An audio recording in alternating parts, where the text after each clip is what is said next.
జై శ్రీరామ్. నమస్కారం అండి. 2025 జూలై మాసంలో ద్వాదశ రాశి వాళ్ళ మాస ఫలితాంశాలు ఎలా ఉన్నాయో తెలుసుకుందాం. ముఖ్యంగా ఈ మాసంలో గ్రహ సంచారం చూసుకున్నట్లు కనుకైతే రాహు కుంభరాశిలో సంచారం, కేతు సింహరాశిలో సంచారం, శని మీనరాశిలో సంచారం చేస్తున్నారు. అయితే ఈ మాసం అంటే జూలై 13వ తేదీ నుంచి వాళ్ళు శని గ్రహం వక్రించి సంచారాన్ని ప్రారంభం చేస్తున్నారు. గురువు మిథున రాశిలో సంచారం. అయితే గురువు అస్తంగతమయ్యారు. జూలై 9వ తేదీ తర్వాత అస్తంగత త్యాగం చేస్తున్నారు. ఇక శుక్రుడు ఈ మాసంలో వృషభ రాశిలో సంచారం చేస్తున్నారు.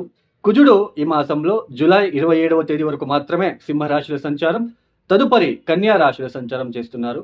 బుధుడు ఈ మాసంలో కర్కాటక రాశిలో సంచారం. తర్వాత సూర్యుడు జూలై 15వ తేదీ వరకు మాత్రమే ఆయన మిథున రాశిలో సంచారం, తదుపరి కర్కాటక రాశిలో సంచారం ప్రారంభం చేస్తున్నారు.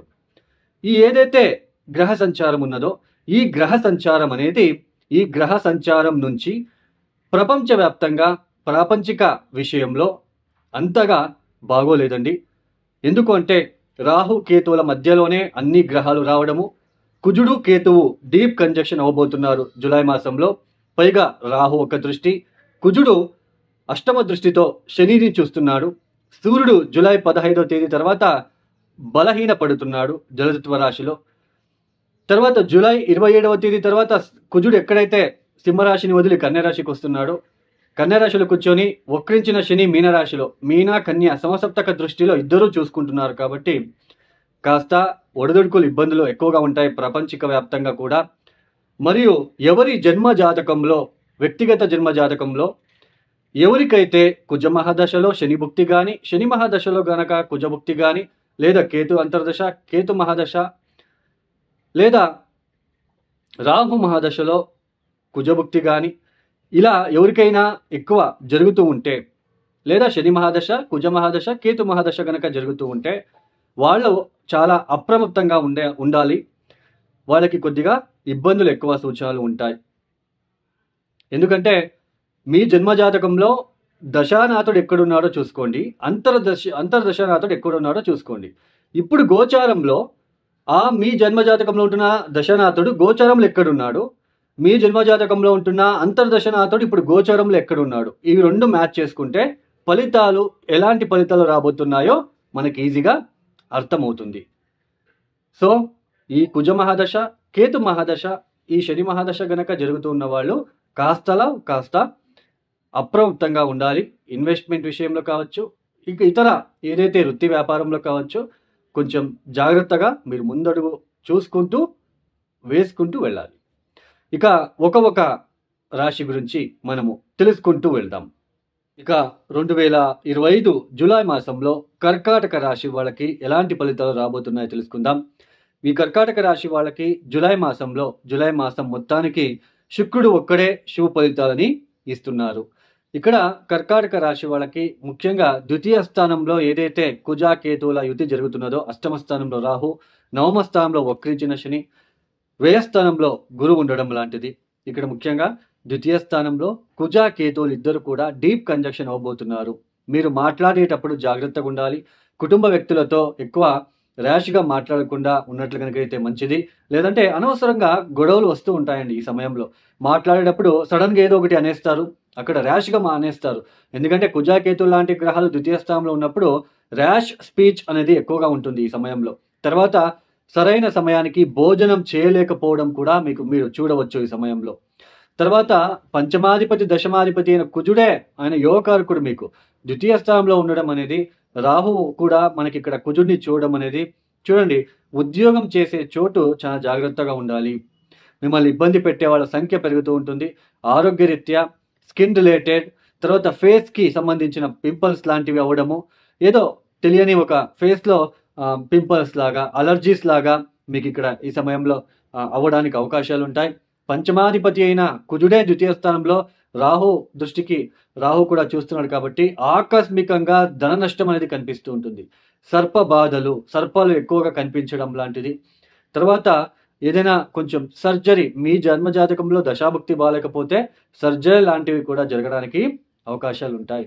కుజుడి యొక్క దృష్టి శని మీద ఉండడం, శని వక్రించడము, తండ్రికి ఏదైనా ఆరోగ్య సమస్యలు కావచ్చు, తండ్రి విషయంలో కొంచెం డిస్టర్బెన్సెస్, ఇబ్బందులు లాంటివి ఈ సమయంలో మీకు కనిపిస్తూ ఉంటుంది. పైగా జన్మరాశిలోనే బుధుడు ఒక సంచారం. వ్యయాధిపతి, తృతీయాధిపతి అయిన బుధుడు జన్మరాశిలో ఉండడం అనేది ఎప్పుడు కూడా ఈ మాసమంతా కూడా ఓన్లీ నెగెటివ్ థింకింగేనండి. మీరు ఏది చేయాలనుకున్నా నెగెటివ్ థింకింగే ఎక్కువగా కనిపిస్తూ ఉంటుంది. ఎక్కువ ఏదైనా చేయాలనుకున్నా ఇది అవ్వకపోతే, అది అవ్వకుండా ఇంకొకలాగా అయిపోతే, నాకేదైనా ప్రాబ్లమ్ వచ్చేస్తే, ఇలాంటి తెలియని భ్రమ అనేది మీకిక్కడ కనిపిస్తూ ఉంటుందనే చెప్పుకోవచ్చు. అయితే ఇలా ఏది ఉన్నప్పటికీ కూడా శుక్రుడు లాభస్థానంలో సంచారము, మీ పార్ట్నర్, మీ భార్య కావచ్చు, లేదా ఎవరైనా ఫీమేల్ మంచి ఫ్రెండ్ లాంటి వాళ్ళు మీకిక్కడ సహాయాన్ని అందించడానికి అవకాశాలుంటాయి. శుక్రుడు లాభస్థానంలో ఉంటూ పంచమాన్ని చూస్తున్నాడు కాబట్టి కొంచెం ఎవరైనా ఫీమేల్ ఫ్రెండ్ నుంచి మీకు కొంచెం అభివృద్ధిదాయకంగా ఉంటుంది. అది సిస్టర్ కావచ్చు, ఫీమేల్ ఫ్రెండ్ కావచ్చు, ఆఫీస్‌లో కొలీగ్ కావచ్చు, లేదంటే మీ భార్య కావచ్చు. వాళ్ళ నుంచి మీకేదైనా సహాయ సహకారాలు మీకిక్కడ అందడానికి అవకాశాలుంటాయనే తెలుసుకోవచ్చు. మొత్తానికి కర్కాటక రాశి వాళ్ళకి ఈ ఈ యొక్క గ్రహ సంచారం ఏదైతే ఉందో కాస్తలో కాస్త ఇబ్బంది పెట్టే అవకాశాలుంటాయి. అటు ఉద్యోగపరంగా, ఆర్థిక పరంగా అయితే ఖర్చులు ఎక్కువ అవుతూ ఉంటాయండి. అది కుటుంబరీత్యా కావచ్చు, లేదా మీకు సంబంధించిన ఏదైనా నెగటివిటీ అంటే ఆరోగ్యరీత్యా కావచ్చు. ఇలా ఏదో ఒకటి ఖర్చులు మీకు పెరిగిపోతూ ఉంటాయండి. ఎలా ఖర్చవుతుందో అనేది కూడా మీకిక్కడ అర్థం కాని పరిస్థితి. తర్వాత ఆరోగ్య సమస్యలు, ఎస్పెషల్లీ స్టమక్ రిలేటెడ్ డిస్టర్బెన్సెస్ లాంటిది. తర్వాత ఫేస్‌కి సంబంధించినది, పింపుల్స్, స్కిన్ రిలేటెడ్, గుప్తాంగాంగాలకి సంబంధించిన విషయంలో కొన్ని ఇబ్బందులు. సో, ఇలాంటివి ఎక్కువగా ఈ కర్కాటక రాశి వాళ్ళు ఫేస్ చేయాలి. ఆర్థిక విషయాలలో కాస్త జాగ్రత్తగా ఉండే ప్రయత్నం చేయండి. మాట్లాడేటప్పుడు కూడా కాస్తలో కోస్త జాగ్రత్తగా ఉండే ప్రయత్నాలు చేసుకోండి. తర్వాత ఇక్కడ ముఖ్యంగా నవమ స్థానంలో శని వక్రించి ఉండడము, తండ్రి ఆరోగ్య సమస్యలు, తండ్రికి విషయంలో, ప్రయాణాల విషయంలో, ఎస్పెషల్లీ జర్నీకి ఆటంకాలు ఎక్కువగా మీకు ఇక్కడ చూడవచ్చు మీరు. ఈ కర్కాటక రాశి వాళ్ళు తప్పనిసరిగా ద్వితీయ స్థానంలో కుజాకేతువులో ఏదైతే గ్రహ సంచారం ఉందో సుబ్రహ్మణ్య ఆరాధన 108 ప్రదక్షిణలు చేయండి. సుబ్రహ్మణ్య స్వామి మీకు వీలైతే 108 ప్రదక్షిణాలు 108 పువ్వులతో చేయండి. ఒక్కొక్క ప్రదక్షిణకి కూడా ఒక్కొక్క పువ్వు అక్కడ సన్నిధానంలో పెట్టండి. ఓం మహాసేనాయ విద్మహే శిఖిధ్వజాయ ధీమహి తన్నో సుబ్రహ్మణ్య ప్రచోదయాత్. ఈ మంత్రాన్ని చదువుకుంటూ చేయండి. తర్వాత వీలైతే మీరు చేయవలసిందల్లా కాలభైరవేశ్వర ఆరాధన లాంటివి చేసుకోండి. తర్వాత కుజుడికి కందిపప్పు, కేతువుకి ఉలవలు, రాహుకి నల్ల మినుములు 3 మిక్స్ చేసేసి నీళ్ళలో నానబెట్టి సాయంత్రం పూట మరుసటి ఉదయాన్నే సుబ్రహ్మణ్య ఆరాధన చేస్తూ గోచారంలో ఉంటున్న కుజ, కేతు, రాహుగ్రహ దోష నివారణ కోసం ఈ పరిహారం చేసుకుంటున్నాను. ఈ యొక్క దోషం నుంచి బయటపడాలని మొక్కుకొని కుజగ్రహదేవ, కేతుదేవ, రాహుదేవ శాంతించండి అని మొక్కుకొని ఈ ఏదైతే మీరు నానబెట్టి ఉంటారో బెల్లంతో కలిపి రోడ్ సైడ్ ఉన్న ఎద్దులకి, ఆవులకి తినిపించే ప్రయత్నాలు చేసుకోండి. ఈ వీడియో మీకు నచ్చితే లైక్ చేయండి, షేర్ చేయండి, సబ్స్క్రైబ్ చేసుకోండి. సర్వే జనో సుఖినో భవంతు. ధన్యవాదాలు. జై శ్రీరామ్.